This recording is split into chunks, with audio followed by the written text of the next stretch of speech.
Hello बच्चों, क्या हालचाल। तो आज के আমরা শুরু করব আরেকটা নতুন চ্যাপ্টার প্রবাহ তড়িৎ কারেন্ট ইলেকট্রিসিটি। এই চ্যাপ্টার বেসিক নতুন কিছু নয় তোমাদের কাছে, কারণ ইনফ্যাক্ট তোমরা আগের ক্লাসগুলোতে আর কি এই প্রবাহ তড়িতের অনেকটা পড়ে আসছিলে। তো আমরা বেসিক সেগুলো ডিসকাস করব এবং আস্তে আস্তে করে আরও কিছু এক্সট্রা শিখবো অবশ্যই। এবং আজকে আমরা যেগুলো ডিসকাস করবো আর কি, ওর প্রথম চ্যাপ্টার ওহমস ল এবং রোধ। প্রথমে শিখবো তড়িৎ প্রবাহ মাত্রা কী, হ্যাঁ, তারপর ওহমস লটা শিখবো, তারপর রোধ শিখবো, তারপর দেখবো যে রোধ কীভাবে নির্ভরশীল হয়। আমরা দেখব কিছু অভ্যন্তরীণ বিষয় আছে, কিছু বাহ্যিক বিষয় আছে, যে রোধ কীভাবে উষ্ণতার সঙ্গে চেঞ্জ হতে পারে। এবং আজকে নতুন কিছু টার্মস শিখবো, রোধাঙ্ক, পরিবাহিতাঙ্ক, সেসব বিষয়। তো চলো শুরু করি। Yes, I am Sumit Samanta and this is your Paras YouTube channel everything. চলো শুরু করি। প্রথম হেডিং বা নাম শিখবো আমরা। আজকে আমাদের স্টার্ট হচ্ছে নতুন চ্যাপ্টার, এর সিরিজ শুরু হবে আজ থেকে, প্রবাহী তড়িৎ।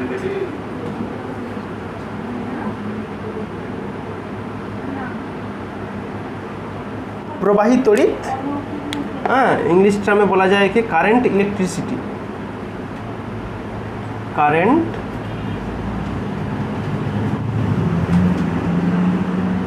ইলেকট্রিসিটি। আমরা তড়িৎ বিষয়টা মানে ইলেকট্রিসিটি আগেরটাও পড়ছিলাম, সেখানে ছিল স্থির, কিন্তু এখানে কি আছে প্রবাহী। তার মানে এখানে নিশ্চয়ই চার্জগুলো আর একই জায়গায় চুপচাপ বসে থাকবে না, ঠিক আছে। কোনো কারণে তারা কি হবে, হ্যাঁ, পরিবাহীর একটা অংশ থেকে অন্য একটা অংশে পরিবহনের যোগ্য হবে। তো এই বিষয়ে ফান্ডামেন্টাল যে পার্থক্যগুলো এতে হয় আর কি, যে আমরা কখন কোন টপিকটা নিয়ে স্টাডি করব। যদি আধান মানে তড়িৎ আধান যদি স্থির থাকে, তো তার ক্ষেত্রে কী পড়তাম আমরা, মানে যদি রেস্ট স্থির থাকে, তাহলে সেক্ষেত্রে পড়তাম আমরা সেই স্থির তড়িৎ, মনে আছে এই বিষয়টা। এখন যদি আধান গতিশীল হয়, মানে কোনো বেগ থাকে, ঠিক আছে, হ্যাঁ, এবার এখানে একটা বিষয় হচ্ছে গতিশীল দুরকমভাবে হতে পারে। একটা এমন গতিশীল হতে পারে যে কনস্ট্যান্ট বেগে গতিশীল, মানে যাকে সমবেগ বলে। আবার একটা হতে পারে যে সমবেগ নয়, যার ত্বরণ আছে। ওই দুটো ভাগের উপর আবার দুটোভাবে স্টাডি করা যায়, ঠিক আছে। তাহলে যদি সমবেগে হয়, তাহলে যে চ্যাপ্টারটা আছে সেটা হচ্ছে এইটা, কারেন্ট ইলেকট্রিসিটি বা প্রবাহী তড়িৎ। মানে এখানে আমি যে ইলেকট্রনের প্রবাহগুলো দেখব সেগুলো হচ্ছে সমবেগে হয়। আমরা সে পরের দিকে পড়ব ড্রিফট ভেলোসিটি, সেগুলো পরের দিকে আছে, প্রবাহী তড়িৎ, ঠিক আছে। আর যদি সমবেগে না হয়, গতিশীল আছে কিন্তু সমবেগে নয়, কি বা ত্বরণ সহ, ঠিক আছে, ত্বরণ সহ, তাহলে এই প্রবাহী তড়িতের পরের একটা চ্যাপ্টার আছে দেখো, ইলেকট্রোম্যাগনেটিজম বলে। যদি ত্বরণ সহ মুভ করে তাহলে তৈরি হবে, মানে যে চ্যাপ্টার পড়বো আমরা সেটা আছে তড়িৎ চুম্বকত্ব। বুঝতে পারছো? এই হচ্ছে বেসিক ফান্ডা। যদি চার্জ স্থির থাকতো তাহলে স্থির তড়িৎ, যেটা আমরা অলরেডি ডিসকাস করে ফেলছি আগের চ্যাপ্টারে। গতিশীল দুভাবে হতে পারে, যদি সমবেগে হয় তাহলে পড়বো প্রবাহী তড়িৎ, যেখানে আসবে ওহমস ল, ঠিক আছে, রোধের ব্যাপারগুলো। আর যদি কোনো ত্বরণ সহ গতিশীল, অর্থাৎ ইলেকট্রনের বেগটা স্থির নয়, সমবেগে নয়, কখনো বেশি যাচ্ছে কখনো কমে যাচ্ছে, বেশি যাচ্ছে কমে যাচ্ছে, ঠিক আছে, তখন আমরা পড়বো তড়িৎ চুম্বকত্ব। ব্যাস, এই বেসিক কনসেপ্টটা একদম মাথার মধ্যে সেট আপ করে এলো যে কখন কী কাজগুলো হবে। তো চলো তাহলে আজকে আমাদের চ্যাপ্টার প্রথম শুরু করি, প্রবাহী তড়িৎ। এবং ওর প্রথম যে বিষয়টা আছে ওহমের সূত্র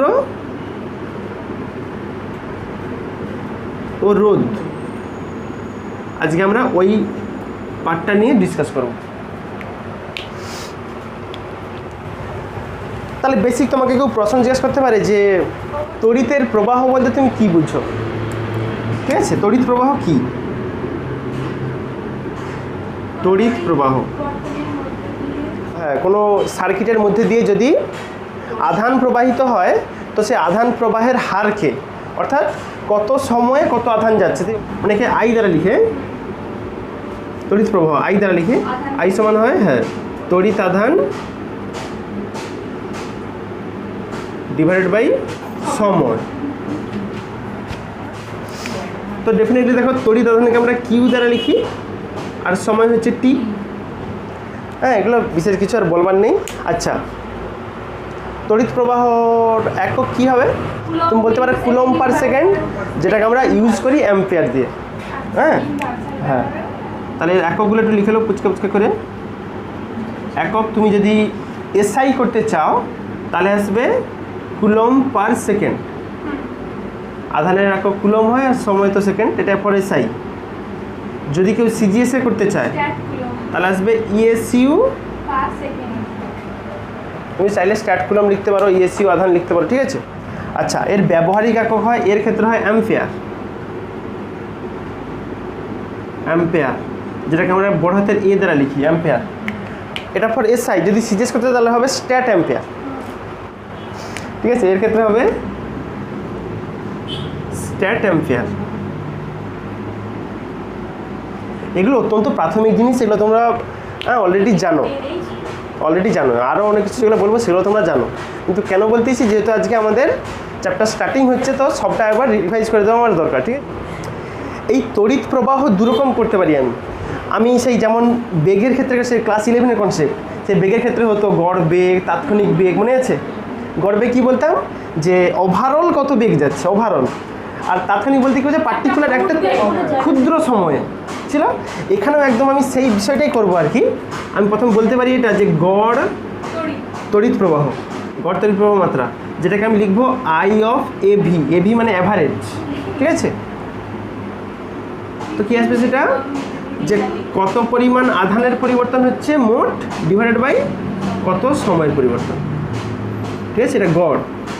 আচ্ছা, তাৎক্ষণিকে কী আসবে? তাৎক্ষণিক যাকে বলা হয় ইংলিশে ইনস্ট্যান্টেনিয়াস, ঠিক আছে। হ্যাঁ, তাৎক্ষণিক প্রবাহ মাত্রা, তাৎক্ষণিক প্রবাহ মাত্রা, সেটা লিখবে আই অফ ইনস্ট্যান্টেনিয়াস হয়, আই অফ ইন লিখি। ইনস্ট্যান্টেনিয়াস পুরাটা লিখতে পারো তুমি, আমি প্রথম দুটা ইউজ করছি। ওটা হবে ছোট হাতের ডিকিউ বাই ছোট হাতের ডিটি, মানে ক্ষুদ্র সময়ে কত পরিমাণ আধান যাচ্ছে। এই যে কনসেপ্ট কী হতো, যদি একটা সেই পরিবাহী থাকতো এরকম, হ্যাঁ, সেই পরিবাহী আমি ধরলাম যে মাঝখানে একটা ক্ষুদ্র এরকম একটা অংশ আছে, তো ওই অংশ দিয়ে ডিটি সময়ে কত পরিমাণ আধান যাচ্ছে আমি ধরলাম ডিকিউ, তাহলে কী হবে, ওই আধান ডিভাইড বাই ওই সময় করলে আমি পেয়ে যেতাম কারেন্ট, সেটাই হয়েছে, বুঝলে? আচ্ছা, হ্যাঁ, একটা বিষয় মনে রাখবি, সেটা হচ্ছে এই যে অ্যাম্পিয়ার যে এককটা হয়, এটা কিন্তু হচ্ছে মৌলিক একক, ঠিক আছে। ওটা হচ্ছে ফান্ডামেন্টাল ইউনিট বলে, কিন্তু বাদ বাকি যেসব ইউনিটগুলো এখানে ইউজ হবে, যেমন আধানের আছে, হ্যাঁ, এগুলো কিন্তু কোনোটাই হচ্ছে, বা পরের দিকে রোধ আসবে, বিভব আসবে, ওগুলো কিন্তু কেউ মৌলিক না। তাহলে একমাত্র এখানে অ্যাম্পিয়ারটাই হচ্ছে, এটাই হচ্ছে ফান্ডামেন্টাল ইউনিট, মানে ওকে বলা হয় প্রাথমিক একক, বুঝতে পারছো? তার মানেটা এটাই যে এই ইউনিটটা কেউ ডেরাইভ করেনি, এটা অলরেডি ধরে নিয়েছে, কিন্তু বাদ বাকি যেগুলো আছে, ভোল্টেজ আসবে পরের দিকে, মানে বিভব আসবে, রেজিস্ট্যান্স আসবে, রোধ আসবে, ওই সমস্ত যে ইউনিটগুলো আসবে, সে ওহম, ঠিক আছে, তারপর কুলম এখানে ছিল, ওগুলো কিন্তু ডিরাইভ করা ইউনিট, বুঝতে পারছো? মানে ক্যালকুলেশন কষে আসছে, কিন্তু এই বিষয়গুলো কেউ কষেনি, এগুলো ডিরেক্ট ধরে নিয়েছে, বুঝতে পারছো? আচ্ছা, একটা বিষয় বলো তো, আমি সেই ক্লাস 11-এ বলছিলাম তোমাদেরকে, বলছিলাম যে এই যে প্রবাহ মাত্রা, ঠিক আছে, কারেন্ট, এটা স্কেলার হবে না ভেক্টর হবে? বলো দেখি কার মনে আছে। কেন? অভিমুখ নেই? আমি এটা তারকে এভাবে রেখে দিয়েছি, এই দিকে কারেন্ট যাচ্ছে, অভিমুখ নেই বলতেছে কেন? মেন সমস্যাটা কী হয় দেখো, আমি কেন ভেক্টর বলতে পারিনি, যদিও কিছু ভেক্টরের প্রপার্টি দেখায় দিক এর আছে, দিক নেই নয়, কিন্তু সমস্যাটা হয়, আমরা ভেক্টর ডেফিনেশনে পড়েছিলাম মান দিক তো থাকতেই হবে, সঙ্গে সঙ্গে একে ভেক্টরের নিয়ম মেনে চলতে হবে। এ ভেক্টরের নিয়ম মানে না, তুমি দুটো তারকে যদি পরপর যোগ করে দাও, একটা তার কারেন্ট যাচ্ছে এই দিক বরাবর, আর একটা কারেন্ট যাচ্ছে এই দিক বরাবর, দুটো দিক আলাদা হওয়া সত্ত্বেও তুমি একে সিম্পলি কিন্তু যোগ করে দাও, কারেন্ট তো সিম্পলি যোগ হয়ে যায়। তুমি ভাবো না এখানে যাচ্ছিল 3 অ্যাম্পিয়ার, এখানে 1 অ্যাম্পিয়ার, তুমি সিম্পলি ওভারঅল 4 অ্যাম্পিয়ার বলে দিবে, কিন্তু এটা ভেক্টরের নিয়ম মানেনি, কারণ এদের মধ্যে একটা কোণ ছিল, কোণ আছে মানে সেই cos θ আসবে, বুঝতে পারছো? এইসব চব্যের মানে জন্যই আর কি একে ভেক্টর না বলে স্কেলার বলে দেয়, বুঝলে? আচ্ছা, একটা সম্পর্ক একটু বলে দিই, দেখো তুমি পরের দিকে হয়তো অঙ্ক করতে কাজে লাগতে পারে। এই যে একটা ইউনিট পেয়েছিলাম অ্যাম্পিয়ার, একটা ছিল স্ট্যাট অ্যাম্পিয়ার, ওদের মধ্যে সম্পর্ক 1 অ্যাম্পিয়ার সমান হয় 3 × 10⁹ এত স্ট্যাট অ্যাম্পিয়ার। ঠিক আছে, এই সম্পর্কটা একটু মনে রাখো, পরের দিকে কাজে লাগলেও লাগতে পারে। আচ্ছা, তাহলে তড়িৎ প্রবাহ মাত্রার ডেফিনেশনে কি বলবে তুমি? তড়িৎ প্রবাহ মাত্রা নিজেরা করো, ওই যেটা বলছিলাম ওটা একটু ছোট্ট করে পুচকা করে লিখে রাখো।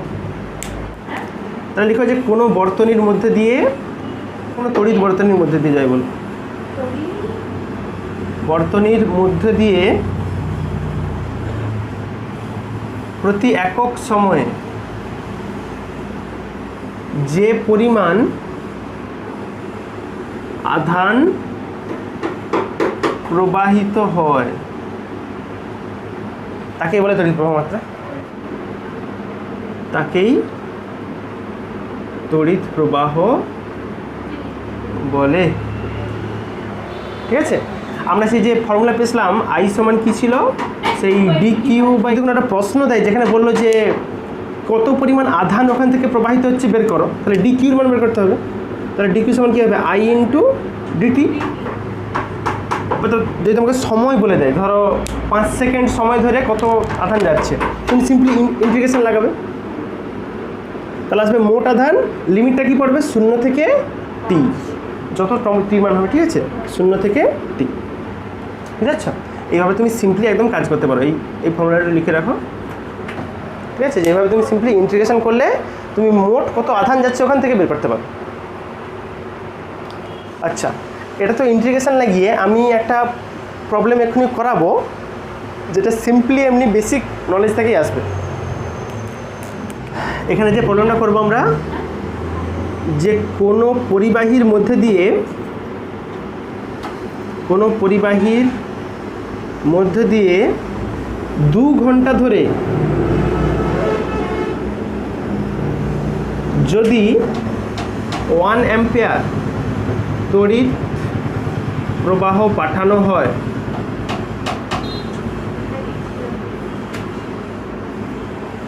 প্রশ্ন হচ্ছে তবে কত পরিমাণ আধান ওখান থেকে প্রবাহিত হয়েছে, কিউর মান বের করতে হবে। তবে মোট কত আধান প্রবাহিত হবে, এটা প্রথম প্রশ্ন। আরেকটা প্রশ্ন বলছে যে তাহলে মোট কত সংখ্যক ইলেকট্রন প্রবাহিত হবে, এটা বেরাবে মোট আধান, কিউটা বেরাবে, বলতে হবে কত সংখ্যক ইলেকট্রন। এক্ষেত্রে কত সংখ্যক ইলেকট্রন প্রবাহিত হবে। ঠিক আছে, দুটো প্রশ্ন আছে। প্রথমটাকে করো, সিম্পলি আমার সূত্র ছিল তো উপরে আছে আই সমান কিউ বাই টি, তো করো তুমি। তোমাকে এর মান বলা আছে 1, টি বলা আছে 2 ঘন্টা, 1 সেকেন্ড করে নেবে। দেখো এই কাজ আমাদের একদম সিম্পল, আমরা কিউ সমান জানি আই টি, এই তো আয়ের মান আছে 1, টির মান সেকেন্ডে করলে আসবে এটা 2 × 3600 মানে 7200 এত সেকেন্ড। ঠিক আছে, তাহলে মান বসে এখানে 7200 মানে আসবে 7200 অত কুলম। এটা বেরোলো মোট আধান, প্রথমের কাজ শেষ। তারপর কত সংখ্যক ইলেকট্রন, তুমি ডিরেক্ট ঐখিক নিয়মে করতে পারো বা এখান থেকে তুমি ডিরেক্ট করতে পারো। আচ্ছা স্যার ঐখিক নিয়মে করে দিই। একটা ইলেকট্রনের আধান কত হয় 1.6 × 10⁻⁻90 এইটা হয়, এত কুলম হয় একটা ইলেকট্রনের আধানে, তাহলে এত আধান কত সংখ্যকে হবে, এত কুলম কততে হবে। তাহলে ইলেকট্রনের সংখ্যা কত বেরাবে, ইলেকট্রনের সংখ্যা সেই নিয়ম কি হয়, এইটা উপরে উঠে নিচে নামবে, মানে উপরে হবে 7200, নিচে হবে 1.6 × 10⁻⁻19। আচ্ছা, তাহলে হিসাব করলে যেটা বেরাবে 4.5 × 10⁻22 এত সংখ্যক ইলেকট্রন। ঠিক আছে, ওহমের সূত্র কী ছিল, সেখানে বলা ছিল যে উষ্ণতা এবং অন্যান্য ভৌত অবস্থা যদি অপরিবর্তিত রাখি তাহলে সেক্ষেত্রে কি হয়, কোনো পরিবাহীর মধ্যে দিয়ে তড়িৎ প্রবাহ মাত্রা ওই পরিবাহীর 2 প্রান্তের বিভব প্রভেদের সঙ্গে সমানুপাতিক হয়। তাহলে আমি ধরি যে এই প্রান্ত যেহেতু এ লিখছি, এই প্রান্ত বি, এটা একটা পরিবাহী আছে, তাহলে এদিকের বিভব হচ্ছে ভি এ, এদিকের বিভব ভি বি। এইভাবে আমি ধরে নিই যে ধরো বিভব পার্থক্য রাখতে, ধরো নিশ্চয়ই একটা বড় হবে একটা ছোট হবে। আমি তাহলে লিখি যে ভি এটা হচ্ছে বড় ফ্রম ভিবি। তাহলে এই অবস্থায় যখন তড়িৎ প্রবাহিত হবে সেটা কী বলছে দেখো, তড়িৎ প্রবাহ মানে আই, সেটা সমানুপাতিক হবে কার সঙ্গে, দুই প্রান্তের বিভব পার্থক্যের সঙ্গে, মানে V A minus V B, I proportional to V A minus V B. এবার তোমরা সে জানতে সমানুপাতিক তোলার জন্য একটা ধ্রুবক আনতে হয়। এখানে আই সমান হবে তাহলে কে ইন্টু ভিএ মাইনাস ভিবি। এই কেটা হচ্ছে এমনি সমানুপাতিক ধ্রুবক, সমানুপাতিক ধ্রুবক। এইবারে তাহলে আমি বেসিক যেটা পাবো আর কি, আমি যদি এখন এটাকে রোধের আকারে লিখতে চাই তাহলে আছে কে সমান 1/r। কোনো পরিবাহীর রোধ এই সমানুপাতিক ধ্রুবকের অনন্য হয় বা ইনভার্স হয়, ঠিক আছে। মানে আসবে এটা ভিএ মাইনাস ভিবি বাই আর। এইটাই হচ্ছে ওহমের সূত্রের গাণিতিক রূপ। যে বিভব প্রভেদটা হচ্ছে একটা ভি একটা ভিবি, এই যে এটা ছিল ভিএ মাইনাস ভিবি, তো আমি ওটাকে একটা ভি বলে ধরে নিচ্ছি। এই ভিটাই বুঝাবে এখন বিভব প্রভেদ, পার্থক্যটা দরকার। তাহলে এখন আমি সিম্পলি এইটার জায়গায় ভি লিখতে পারি, তাহলে আই সমান ভি বাই আর, ঠিক আছে। এইটাই হচ্ছে তোমার ছিল ওহমের সূত্র। তাহলে সে কী বলছিল যে তড়িৎ প্রবাহ মাত্রা সমান, তাহলে কী পাচ্ছি আমি, সমান হয় বিভব পার্থক্য বাই রোধ, ঠিক আছে। তাহলে এখানে এই যে কনস্ট্যান্ট রেখে দিয়ে আর আনছিলাম, আমি আরটাকে বলবো আমি পরিবাহীর রোধ, ব্যাস। অ্যাকচুয়ালি কেন কিছু না বাদ দিয়ে সবটা পড়াচ্ছি জানো তো, যাতে তোমাদের ব্যাপারটাকে আতঙ্ক না লাগে। আচ্ছা, তাহলে রোধ কাকে বলে বললে তুমি কি বলবে? এখান থেকে পেয়ে যাবে ভি বাই আই। এখন তাহলে কী বলবে, বিভব আর তড়িৎ প্রবাহ মাত্রার অনুপাতকে রোধ বলে। তাহলে একটু রোধের ডেফিনেশন লিখে নিই এখানটা। তাহলে লিখো যে কোনো পরিবাহীর দুই প্রান্তের বিভব প্রভেদ ও তড়িৎ প্রবাহ মাত্রার অনুপাতকেই বলা হয় রোধ। লিখলো একটু পুচকা করে একদম, লিখো যে পরিবাহীর দুই প্রান্তের বিভব পার্থক্য ও তড়িৎ প্রবাহ মাত্রার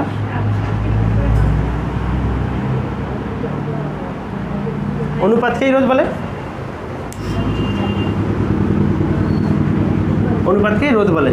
আমরা রোধকে সিম্বল বড় হাতের আর দ্বারা লিখি সবসময়।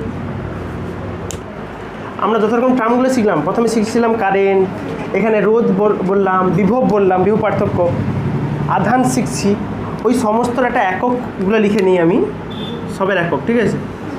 প্রথমে রোধেরটাই বলো, রোধের একক কিসে হয়? ওহমে হয়। ওহম সিম্বলটা হয় এরকম, মনে আছে? হ্যাঁ, এটা কিন্তু ফর এসআই সিস্টেম। সিজিএস এর রোধের একক কি জানো? কখনো ব্যবহার করেন এটা? এর সিজিএস একক হয় অ্যাবম, অ্যাবম, এটা হয় সিজিএস, ঠিক আছে। এই ইউনিট কখনো ইউজ করা হয় না, কিন্তু হ্যাঁ আমাদের জেনে রাখতেও ক্ষতি নেই। মানে দেখো, একে বাংলায় বলা হয় অ্যাবম, কিন্তু যদি ইংলিশে লিখতে চাও তাহলে হয় অ্যাব ওহম, বুঝতে পারছো? তাহলে আমরা রোধের ব্যাপারটা কি জানতাম, যে একটা পরিবাহীর মধ্যে যখন কারেন্টগুলো যায় তারা যেই পরিমাণ বাধা প্রাপ্ত হয় সেই ঘর্ষণের মতো কনসেপ্টটা হতো, ঠিক। এর উল্টো আরেকটা টার্ম হয় পরিবাহিতা। পরিবাহিতাটা হচ্ছে উল্টোটা একদম, আর বলছে যে পরিবাহীর মধ্যে কত সহজে আধানগুলো পরিবহন হতে পারে, সেটা পরে শিখবো। আচ্ছা, আর এককগুলো লিখে নিই তাহলে। আচ্ছা, বিভব পার্থক্য তার একক কিছু হয়, ভোল্টে হয়, লিখতে পারো স্ট্যাট ভোল্ট, আমি আর বেশি লিখছি না আর কি। আচ্ছা, আধান তো আমরা আগেরটাই জানতাম, সে স্থির তড়িতেও পড়ছিলাম। কুলম্বে হয়। আমি সব এসআইগুলো বলতেছি, এদিকে এসআইগুলো কুলম সি দ্বারা লিখতে পারো। তড়িৎ প্রবাহ মাত্রা অ্যাম্পিয়ারে বলা হয়, এ দ্বারা লিখতে পারো। আচ্ছা তাহলে দেখো যতগুলো টার্ম শিখলাম, এই যে কুলম, ভোল্ট, অ্যাম্পিয়ার, ওহম, এতে তোমাকে ডেফিনেশন বলতে পারে যে 1 কুলম বলতে কী বোঝো, এটা তাহলে করে নাও। সব ডেফিনেশনগুলো পুচকে পুচকে প্রথম দিন হচ্ছে মানে সব ইন্ট্রোডাকশানে সমস্তটাই শিখো। এই 1 কুলম্বের একটা স্ট্যান্ডার্ড ডেফিনেশন আছে, মানে হ্যাঁ একদম স্ট্যান্ডার্ড 1 কুলম। তাহলে লিখো যে যে পরিমাণ তড়িৎ আধান AgNO3 সিলভার নাইট্রেট, লিখে রাখো নামটা, সিলভার নাইট্রেট, ঠিক আছে। যে পরিমাণ তড়িৎ আধান AgNO3 দ্রবণের মধ্যে দিয়ে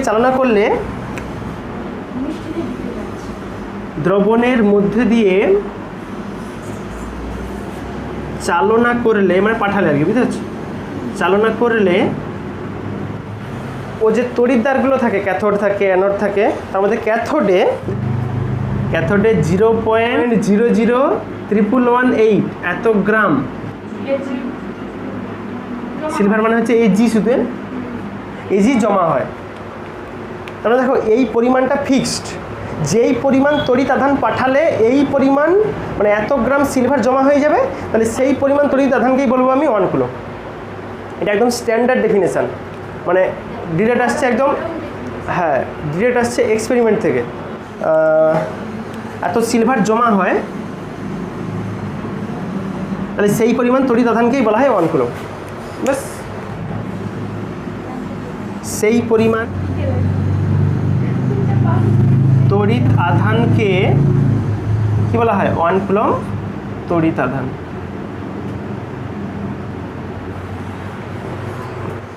আচ্ছা তোমরা বলো, আমি 1 অ্যাম্পিয়ারের ডেফিনিশন কি বলবো? যে I সমান হতো Q/T। তুমি বলবে যে 1 সেকেন্ডে যদি 1 কুলম আধান পরিবাহিত হয় তাহলে তার তড়িৎ প্রবাহ মাত্রাকে বলে 1 অ্যাম্পিয়ার। নিজেরা লিখো দেখি। আচ্ছা ঠিক আছে, যারা পারছ নিজে লিখো, আর যারা পারোনি তারা দেখে বুঝে লিখো, ঠিক আছে? এও বলতে পারো যে 1 সেকেন্ড সময়ে 1 কুলম আধান পাঠালে, আধান প্রবাহিত হলে তড়িৎ প্রবাহ মাত্রাকে বলা হয় 1 অ্যাম্পিয়ার। আচ্ছা মানে আমি এটা লিখলাম মানে কি, I সমান আমরা জানতাম Q/T, তাহলে যখন Q1 হবে তখন শুধু Iও 1 হবে, এটাই ব্যাপার। আচ্ছা আর একটা ডেফিনিশন লিখে দাও তাহলে। 1 ভোল্ট কাকে বলবে? 1 ভোল্ট। এই স্থির তড়িতে পড়ছিলাম, সেই বিভবের কনসেপ্ট কী ছিল? সেই কৃতকার্য সমান হতো W সমান বিভব ইন্টু আধান, মনে আছে? সে বলা ছিল একক আধানকে আনতে যেই পরিমাণ কার্য হতো সেটা ছিল বিভব। তাহলে W সমান আসবে V ইন্টু Q, তাহলে V সমান কী আসবে? W/Q। তাহলে কী বলবে? যে কোনো নির্দিষ্ট পরিমাণ তড়িৎ আধানকে নিয়ে যেতে যেই পরিমাণ কার্য করতে হয়, তাহলে সেই পরিমাণটা হচ্ছে, বুঝতে পারছো? সেই একই কনসেপ্টে লিখবো আমি। যেহেতু 1 বিভব বলতে তাহলে Qটাকে 1 ধরবো আর Wটাকেও 1 ধরবো। 1 কুলম তড়িৎ আধান, 1 কুলম তড়িৎ আধান পরিবাহীর এক প্রান্ত থেকে অপর প্রান্তে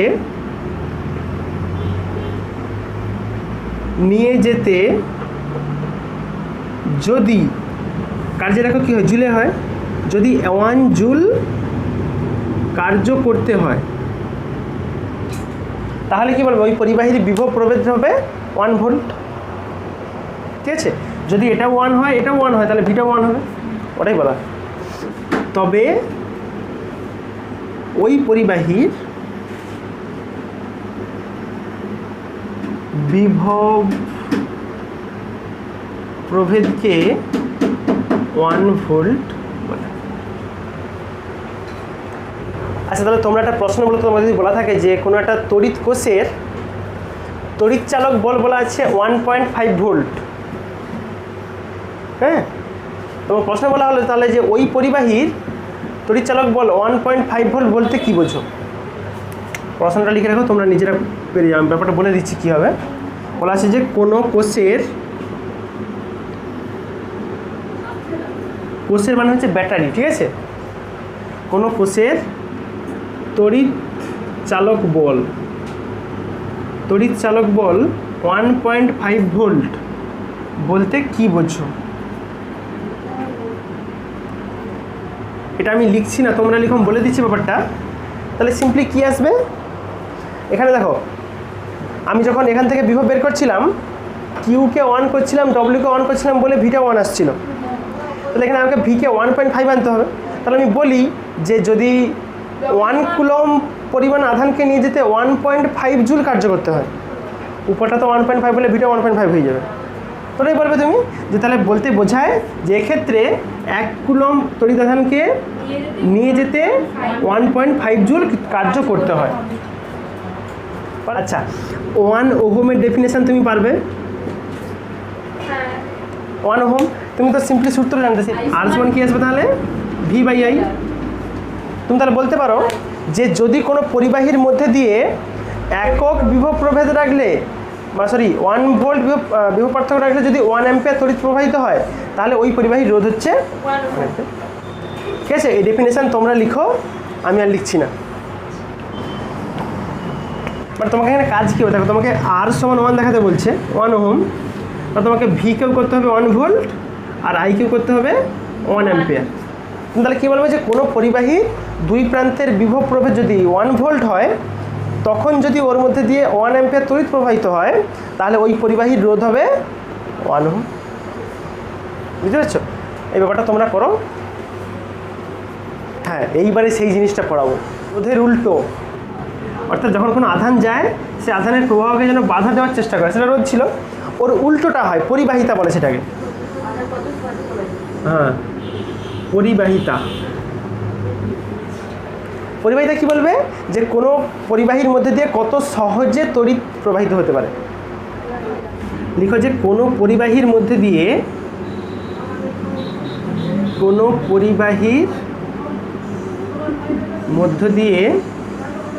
কত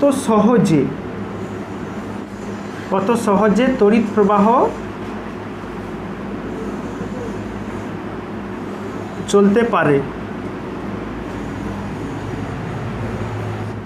তাহলে সেই পরিমাপকেই বলা হয় ওই পরিবাহীর পরিবাহিতা। তার পরিমাপই হলো ওই পরিবাহীর পরিবাহিতা, হলো ওই পরিবাহীর পরিবাহিতা।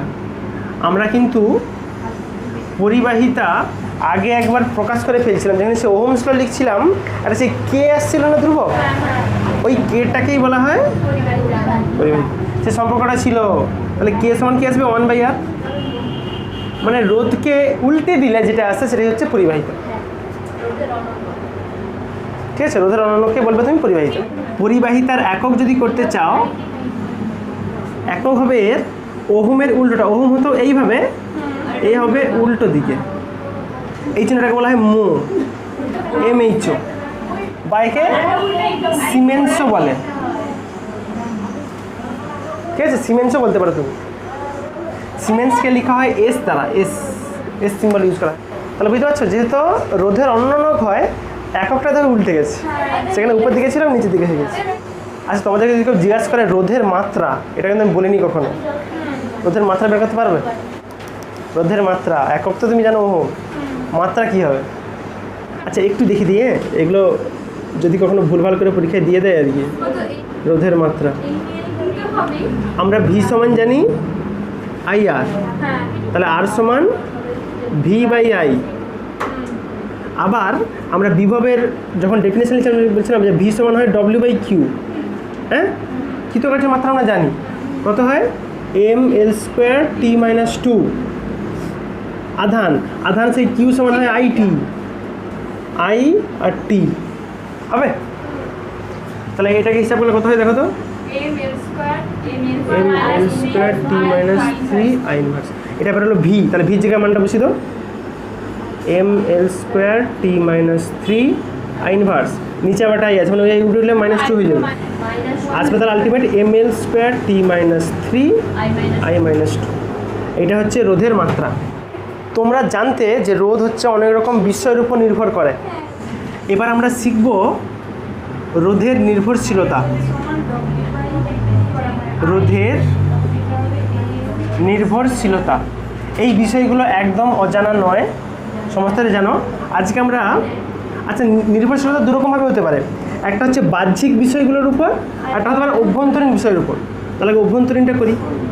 অভ্যন্তরীণ বিষয় এইগুলো পড়ে না, কিন্তু এগুলোর যে কনসেপ্ট থেকে যে সূত্রগুলো যে আসে সেগুলো তো অঙ্ক করতে লাগবে, এনে আমি বাধ্য না করে উপায় নেই, এটাই ব্যাপার। আচ্ছা, অভ্যন্তরীণ বিষয় তোমরা জানতে সেই দৈর্ঘ্যের উপর ডিপেন্ড করে, অবশ্যই ক্ষেত্রফলের উপর নির্ভর করে, মানে ওই পরিবাহীর ক্ষেত্রফল। আর এটা ছিল উপাদান। হ্যাঁ, তামা হলে একরকম হবে, লোহা হলে একরকম হবে, ঠিক আছে, সেটাই। আচ্ছা, বাহ্যিক বিষয়ে কি কি হয়? বাহ্যিক অনেক রকম আছে। হ্যাঁ, বাহ্যিক বিষয় তখন তুমি বলতে পারো অবশ্যই উষ্ণতার উপর ডিপেন্ড করে। এ হচ্ছে এমন একটা ফ্যাক্টর, হ্যাঁ, মানে চার কি কি হয়, চাপের উপর অবশ্যই ডিপেন্ড করে। আলোর তীব্রতা, হ্যাঁ, আলোর তীব্রতার উপর। অ্যাকচুয়ালি সমস্ত মেটেরিয়ালগুলো আলোর ওপর, আলোর তীব্রতার উপর ডিপেন্ড করে না, কিন্তু কিছু কিছু এমন মেটেরিয়াল আছে যার উপর আলো পড়লে রোদ চেঞ্জ হয়ে যায়। সব হয় না, কিছু কিছু খুব রেয়ার আছে তাদের হয়। আর একটা যেটা ফ্যাক্টর হতে পারে সেটা হচ্ছে চৌম্বক ক্ষেত্র। মনে করো যদি ম্যাগনেটিক ফিল্ডের মধ্যে তুমি নিয়ে যাও কোনো পদার্থকে, কিছু কিছু পদার্থ এমন আছে যাদের রোদ চেঞ্জ হয়ে যেতে পারে। চলো, প্রথম আছে দৈর্ঘ্যের উপর। এগুলো তোমরা জানো, এগুলো আমার কিছু বলবারও নেই আর বিশেষ। দৈর্ঘ্যের উপর কী হয়, সেই দৈর্ঘ্যের সঙ্গে রোধ হচ্ছে সমানুপাতিক। কখন হয়? যদি বাকি দুটো স্থির থাকে, এটা কিন্তু ভুলবেনি। তাহলে আর ইজ প্রপোর্শনাল টু এল, অবশ্যই যখন ক্ষেত্রফল মানে এ আর উপাদান এটা হচ্ছে স্থির। যদি তুমি দুটো পরিবাহী নাও, একটা রোধ ধরলাম R1, একটা R2, একটা দৈর্ঘ্য L1, একটা L2, তাহলে তুমি এরকম সম্পর্ক পাবে যে R1/R2 সমান হবে L1/, ঠিক আছে। এই ধরনের কম্পেয়ারগুলো পরের দিকে কাজে লাগতে পারে। অবশ্যই হবে প্রস্থচ্ছেদের ক্ষেত্রফল। প্রস্থচ্ছেদের ক্ষেত্রফল আমি ক্ষেত্রফলকে এ দ্বারা লিখবো এবং সেটা দেখবো যে রোধের সঙ্গে হয় ব্যস্তানুপাতিক যখন বাকিগুলো স্থির থাকে, অর্থাৎ এল আর উপাদান যদি ওগুলো স্থির থাকে, ফিক্সড। কেন এরকম হয়? রোধের সঙ্গে ক্ষেত্রফল মানে প্রস্থচ্ছেদের ক্ষেত্রফল কেন ব্যস্তানুপাতিক হয়?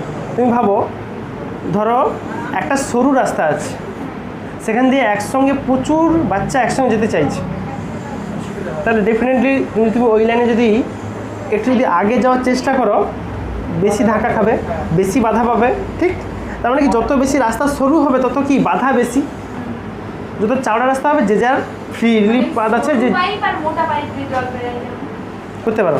আর দৈর্ঘ্যের সঙ্গে কেন সমানুপাতিক হয়? এটা তো হয় বেশি রাস্তা হাঁটলে বেশি কষ্ট, কম রাস্তা হাঁটলে কম কষ্ট। এটা তাহলে এগুলো তুলনা করে দেয়, যদি একটা রোধ R1 হয়, একটা রোধ R2 হয়, তাহলে ক্ষেত্রফলটা কি আসবে? A2/A1, উল্টে যাবে।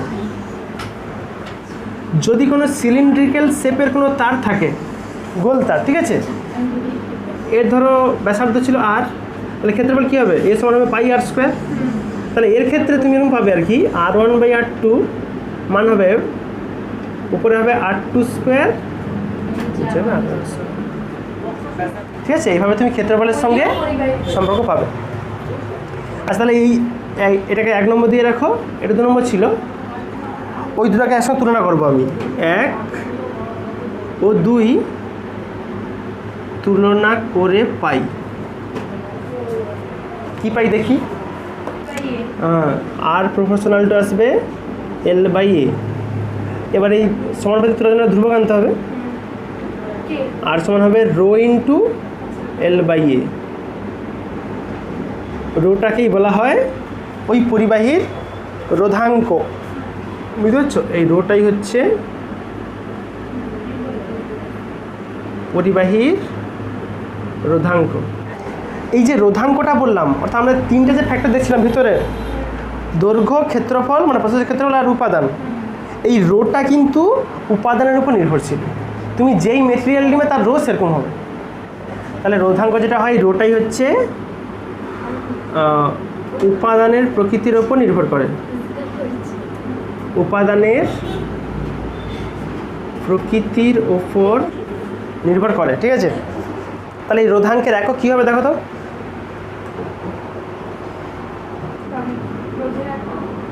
এবার এদিকে রোর মান কী পাবে? আর এ by L, R A by এল কোনাখানি গুণ লাগাইছি, ঠিক আছে? তাহলে তুমি এটা তো ওহম হয়, এটা হয় যদি তুমি সিজিএস করো তাহলে সেমি স্কোয়ার আসবে, আর নিচে আছে শুধু এল মানে সেমি, একটা সেমি কাটবে, তাহলে কত আসবে? Ohm into cm. এটা ফর সিজিএস সিস্টেম। যদি কেউ এসআই করতে চায় তাহলে হবে ওহম ইন্টু মিটার। হ্যাঁ, ওহম ইন্টু মিটার করলে এসআই পেয়ে যাবে, বাস এই ব্যাপার। রোধের রোধাঙ্ক বের করছি, তাহলে সেই পরিবাহিতা পড়ছিলাম তার হয় পরিবাহিতাঙ্ক, তাহলে সেটা একটু বের করে নিই। পরিবাহিতাঙ্ক সেখানে যেমন হতো উল্টো, এখানে হবে উল্টো। পরিবাহিতাঙ্ককে আমরা সিগমা দ্বারা লিখি, সিগমা সমান হবে 1 বাই রোধাঙ্ক, ঠিক আছে? তাহলে একক তুমি নিজে পারবে, এগুলো সব উল্টে যাবে। তাহলে পরিবাহিতাঙ্কের একক কী আসবে? ওহমকে উল্টালে সে এরকম উল্টে যায়, মানে ইনভার্স নয়, ঠিক আছে? হ্যাঁ, সিমেন্সে আসবে। মো যেটাকে বলে মো, মো ইন্টু সেমি ইনভার্স। সিজিএস হলে এসআই করলে মো ইন্টু মিটার ইনভার্স, এটা এসআই। হ্যাঁ, এইবারে যেটা পড়াবো উষ্ণতার উপর ডিপেন্ড। তোমরা হয়তো আগে ক্লাসে এমনি পড়ছিলে, আর একটা ম্যাথমেটিক্যাল ফর্ম আনবো যে কীভাবে চেঞ্জ আসছে। এবার যেগুলো সেই বাহ্যিক প্রভাব ছিল, তার প্রথমটা ছিল উষ্ণতা, ঠিক আছে? তুমি তাহলে ধরো যে 0 ডিগ্রি সেন্টিগ্রেড উষ্ণতায় রোদ ছিল R0, রোদ রেজিস্ট্যান্স। এখন যদি T ডিগ্রি সেন্টিগ্রেড হয় তাহলে রোদ কত হবে? RT। এবং এর উপর একটা এক্সপেরিমেন্ট করে দেখা গেছে গ্রাফটা আছে এইরকম, মানে এদিকে থাকবে উষ্ণতা, এদিকে থাকবে রোদ। এই গ্রাফটা হবে শুধুমাত্র ধাতব পরিবাহীগুলির ক্ষেত্রে, একদম যাদের ফ্রি ইলেকট্রন থাকে তাদের ক্ষেত্রে গ্রাফটা আছে এইরকম।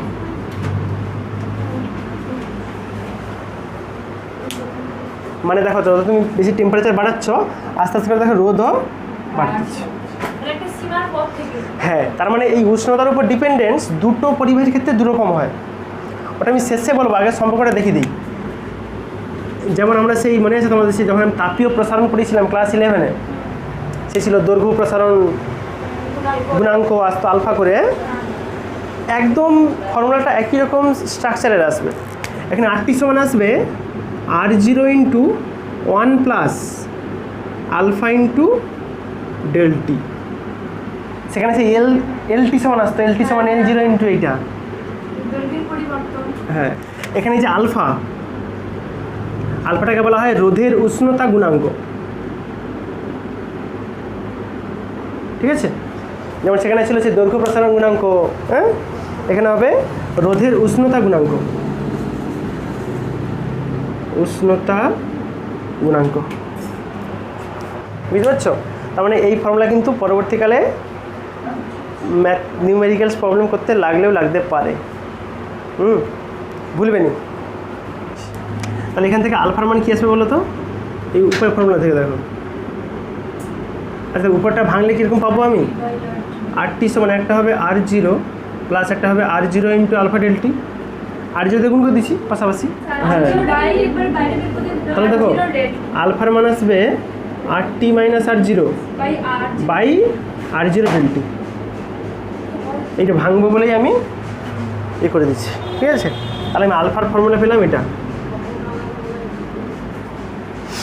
এবার দুটো মেটেরিয়ালের জন্য দুরকম হয়, সেটা বলে দিই কখন কী হবে।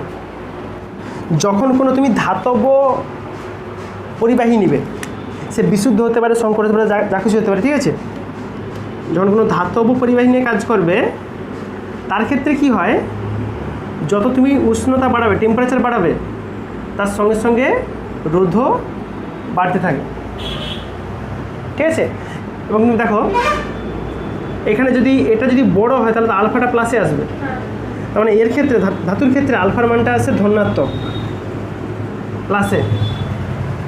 আর যদি অন্যগুলো না, অর্থাৎ অধাতব যেসব পদার্থ আছে, অধাতব বলতে পারো বা অর্ধ পরিবাহী বা তড়িৎ বিশ্লেষ্য নিতে পারো, তাও হবে। তড়িৎ বিশ্লেষ্য, এদের ক্ষেত্রে উষ্ণতা বাড়ালে রোধ কমে। কেন হয় আমি বলে দিচ্ছি, দেখো। আচ্ছা দেখো, উষ্ণতা বাড়ালে যদি রোধ কমে তাহলে নিশ্চয়ই R0 বড় ছিল, আরটি ছোটো ছিল, মানে আলফা আসবে নেগেটিভ, এখানে আলফা হবে নেগেটিভ। এবার কেন ধাতুর ক্ষেত্রে বাড়লে বাড়ে, কেন অর্ধপরিবাহীর ক্ষেত্রে বাড়লে কমে, এই বিষয়ে একটু গল্প বলে দিই। আমরা পরিবাহী কাকে বলি, মানে ধাতব পরিবাহী আমরা জানি যে ওর ক্ষেত্রে বাইরে অ্যাভেলেবল পরিমাণ ইলেকট্রন থাকে, ফ্রি ইলেকট্রন। এখন যদি তুমি বেশি টেম্পারেচার বাড়াও তাহলে দেখবে ইলেকট্রনের মধ্যে বিশৃঙ্খলা বেড়ে যাবে। তুমি একটা ফ্যাক্টরি খুলছো, তোমার ফ্যাক্টরি রীতিমতো সচল ফ্যাক্টরি, মানে অচল নয়, ভালো কাজ হয়। এখন যদি তুমি আরও বেশি শ্রমিকদেরকে বেশি চাপ দাও, ওদের কিন্তু ইউনিয়ন আছে, তোমার ব্যবসা লাটে উঠে যাবে, বুঝতে পারছো। একদম সেম হয় এই ধাতুগুলোর ক্ষেত্রে। কিন্তু অর্ধপরিবাহী বা অধাতবে কী হয়, এখানে সাফিসিয়েন্ট ইলেকট্রন থাকে না, মানে পরবর্তীকালে পড়াবো দুরকম ব্যাপার হয় আর কি। একটা হয় ভ্যালেন্স ব্যান্ড, একটা হয় কন্ডাকশন ব্যান্ড। কন্ডাকশন ব্যান্ডে ইলেকট্রন থাকলে তবেই হচ্ছে পরিবহন হবে। এদের ক্ষেত্রে কন্ডাকশন ব্যান্ডে ইলেকট্রন খুব কম থাকে, এই জন্য তাপ দিলে কি হয়, ভ্যালেন্স ব্যান্ড থেকে কন্ডাকশন ব্যান্ডে ইলেকট্রনগুলো যায়, মানে ইলেকট্রনের সংখ্যা বৃদ্ধি পায়। তোমার একটা তুমি এরকমই পরিবাহী রাখছো, যদি তোমার পরিবাহী মানে আধান যদি কম থাকে তাহলে কি কম যাবে কারেন্ট, ঠিক আছে। এখন যদি তুমি বেশি সংখ্যক ইলেকট্রন পেয়ে যাও হঠাৎ করে, তাহলে কি পরিবহন বেড়ে যাবে, মানে কি রোধ কমে যাবে। এই ব্যাপারটা হয় অর্ধপরিবাহীগুলোর ক্ষেত্রে। হ্যাঁ, তোমরা যখন কলেজে উঠবে আর কি, সেখানে একটা প্র্যাকটিক্যাল করতে হয়, এই অর্ধপরিবাহীর যে উষ্ণতা বাড়লে রোধ কমে তার একটা প্র্যাকটিক্যাল করতে হয়। সেখানে গিয়ে দেখবে খুব সুন্দর একটা প্র্যাকটিক্যাল গ্রাফটা আছে এরকম, আমার যতদূর মনে পড়ে এরকম একটা গ্রাফ আছে, উষ্ণতার সঙ্গে টেম্পারেচার সঙ্গে রোধের গ্রাফটা আছে এইরকম। যত তুমি টেম্পারেচার বাড়াবে তখন রোধ কমতেছে, দেখছো এরকম একটা গ্রাফ আছে, এটা এক্সপেরিমেন্টাল গ্রাফ। তাহলে বেসিক ডিফারেন্সটা বুঝো, এই ব্যাপারটা ভুলবে নি। যে কারখানায় অলরেডি প্রচুর শ্রমিক আছে, প্রচুর ইলেকট্রন আছে, সেখানে আরও বেশি তাপ বাড়াও, সেখানে গন্ডগোল ছাড়া কিছু কাজ হবে না ভালো।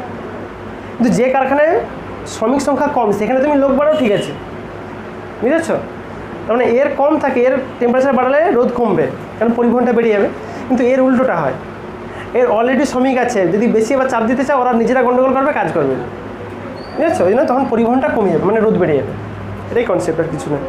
আচ্ছা, এখান থেকে যে আলফাটা পেয়েছিলাম, আলফার একটু একক ফেককগুলো করে নেব দেখি। মানে যেটা ছিল উষ্ণতার, মানে রোধের উষ্ণতা গুণাঙ্ক, সেইটা এর একক আমরা জানতে, সেই যেমন হতো দৈর্ঘ্য প্রসারণ গুণাঙ্ক, তারও একক যা হতো এরও হবে। তুমি নিজে দেখো না, তুমি হচ্ছে আলফা সময় এখন কী পেয়েছিলে? হ্যাঁ, RT - R0 বাই R0 ডেল্টি। উপরে রোধের একক, নিচে রোধের একক কেটে যাবে, থাকে শুধু নিচে উষ্ণতা, তার মানে একক আসবে ডিগ্রি সেন্টিগ্রেড ইনভার্স, বা কেউ কেলভিন ইনভার্স লিখতে পারে। এই যে আমি ব্যাপারটা বললাম যে রোধের উষ্ণতা গুণাঙ্ক, এর একটু ডেফিনেশন পড়ে নেবেন। আমি বিশেষ বলবো না, তোমরা নিজেরাই পারবে। দেখো, আমাকে তো বলছে আলফা ডেফিনেশন বের করতে, তাহলে আমি R0কে 1 ধরে নেবো, ডেল্টিকে 1 ধরে নেবো, তাহলে তখন হবে কি এইটা সমান আলফা। ওটাই লিখবো ডেফিনেশানে, যে যখন প্রাথমিক রোধ যেটাকে বলে যদি 1 হয়, যদি উষ্ণতার পরিবর্তনও 1 হয়, 1 ডিগ্রি, তাহলে তখন আলফা সমান কি আসবে? RT - R0। তাহলে তোমরা লিখো, ব্যাপারটা বলে দিচ্ছি, আমি লিখছি না এখানে, লিখো যে তাহলে 0 ডিগ্রি সেন্টিগ্রেড থেকে প্রতি 1 ডিগ্রি উষ্ণতা বৃদ্ধির জন্য প্রতি 1 ডিগ্রি উষ্ণতা বৃদ্ধির জন্য একক রোধ বিশিষ্ট কোনো পরিবাহীর রোধ যে পরিমাণ বৃদ্ধি পায়, এখানে RT - R0 তো রোধের বৃদ্ধি বোঝায়, ওটাই যে পরিমাণ বৃদ্ধি পায় তাকে ওই পরিবাহীর উপাদানের রোধের উষ্ণতা গুণাঙ্ক বলে। বেশ, একটা উষ্ণতা নিয়েই অনেকটা ডিসকাস হয়ে গেল। ওর পরে ডিপেন্ডেন্স ছিল চাপের উপর। সেটা হচ্ছে যেগুলো কার্বন পরিবাহী হয়, মানে তুমি দেখবে যে আমার এখানে রেজিস্ট্যান্সগুলো রাখা আছে, এগুলোকে বলা হয় কার্বন রোধ। মানে এর ভিতরে হচ্ছে মানে কার্বনের মেটেরিয়াল দেওয়া আছে এর ভিতরে। তো এর ক্ষেত্রে কি হয়, তুমি যদি ওরকম কোনো পরিবাহী যদি উপর চাপ বাড়াও, ওর চাপ বাড়ালে মানে চাপ যদি বাড়াও তাহলে রোধ হচ্ছে কমে যায়। তাদের ক্ষেত্রে হয় ওর কার্বন পরিবাহী। হ্যাঁ, এটা কার্বনের ক্ষেত্রেও হয়, বা যে কোনো ধাতব, যে কোনো নয় মানে অনেক বা বেশিরভাগ ধাতব পরিবাহীর ক্ষেত্রেও হয়। কেন এরকম হয় বুঝো? কার্বন পরিবাহী মানে তুমি ভাবো এটা যদি কার্বন কোনো সিস্টেম থাকে, তার মাঝে দেখবে অনেক বাতাসের ছোটো ছোটো কণা থাকতে পারে। তুমি যখন চাপ দিবে ওই মাঝখান থেকে বাতাসগুলো বেরিয়ে যাবে।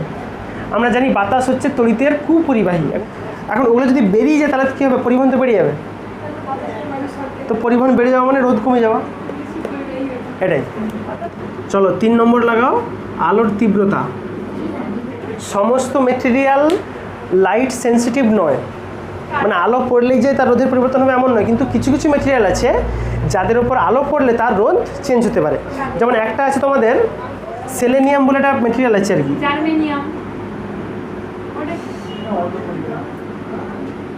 সেটা অর্ধপরিবাহী। জার্মেনিয়াম, সিলিকন এগুলো অর্ধপরিবাহী হয়। এটা হচ্ছে সেলেনিয়াম, সিলিকনও নয় জার্মেনিয়ামও নয়, ঠিক আছে। সেলেনিয়াম মৌলের ক্ষেত্রে কি হয়, যদি তুমি আলোর তীব্রতাকে বাড়াও তাহলে রোধ হচ্ছে কমে যায়। এবং পার্টিকুলার এই কাজটা লাগিয়ে একটা মেটেরিয়াল ইউজ করে, সেটা হচ্ছে বলা হয় LDR। তোমরা অনেকে প্রজেক্ট করছিলে স্কুলে, মডেল সেটা দেখো অনেকে LDR ইউজ করছিল। LDRগুলো দেখতে হয়েছে সাইজে ফুচকা পুচকা এইটুকু, তারপর আলো পড়ে গেলে হঠাৎ করে কারেন্ট যাওয়া স্টার্ট করে দেয়। তার মানেটা কি? নিশ্চয়ই ওর আগে রোধ খুব বেশি ছিল, যা আলো পড়ে গেছে রোধ কমে গেছে। আর রোধ কমে যাওয়া মানে কি? কারেন্ট যাবে খুব সহজে। এই অপারেশন লাগিয়ে কাজ করা হয় LDRগুলোতে, ঠিক আছে। আচ্ছা, আর একটা ফ্যাক্টর ছিল 4 নম্বর, সেটা ছিল চৌম্বক ক্ষেত্র। এটাই আমাদের শেষ কাজ আজকে, ঠিক আছে। চৌম্বক ক্ষেত্রের উপর।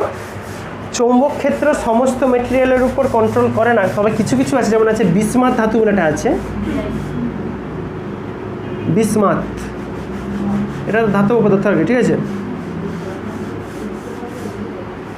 এর ক্ষেত্রে কি হয়, যদি তুমি একে কোনো শক্তিশালী চৌম্বক ক্ষেত্রের মধ্যে নিয়ে যাও, এর রোধ বেড়ে যায়। হ্যাঁ, তাহলে এর ক্ষেত্রে কি হয়, যদি তুমি চৌম্বক ক্ষেত্র প্রাবল্যকে যদি বাড়াও, ঠিক আছে, প্রাবল্যই বলো, যদি বাড়াও তো কী হবে? রোধও সঙ্গে সঙ্গে বাড়বে। তুমি বলবে এ আবার কোথায় কাজে লাগে? এ কাজে লাগে কোথায়? একটা ধরো জায়গা আছে, সেই জায়গায় কত ম্যাগনেটিক ফিল্ড আছে, মানে চৌম্বক ক্ষেত্র আছে, কত শক্তিশালী জানার জন্য এটা তুমি এটা পাঠিয়ে দিয়ে দেখবে যে ওর মধ্যে কত এখন রোধ আছে। যদি দেখো বেশি রোধ তাহলে ভাববে ওখানে খুব স্ট্রং ম্যাগনেটিক ফিল্ড আছে, যদি কম থাকে ভাববে ওখানে কম ম্যাগনেটিক ফিল্ড। এরকম বহু অ্যাপ্লিকেশান হয়। তো বেসিক আজকে আমাদের ইন্ট্রোডাকশান ছিল, হ্যাঁ, প্রাথমিক সমস্ত বিষয়গুলো ডিসকাস করলাম, নতুন কিচ্ছু বলিনি। পরের দিন আমরা যেটা শিখবো আর কি, সেখানে আমরা ওইগুলো ডিসকাস করব। সেলের বিভিন্ন রকম সমন্বয় আমরা দেখব, নষ্ট ভোল্ট বলে একটা বিষয় হয়, হ্যাঁ, নষ্ট ভোল্ট হয় এবং ব্যাটারি কীভাবে কাজ হয়। পরের দিন পুরো পিওর কেমিস্ট্রি ক্লাস।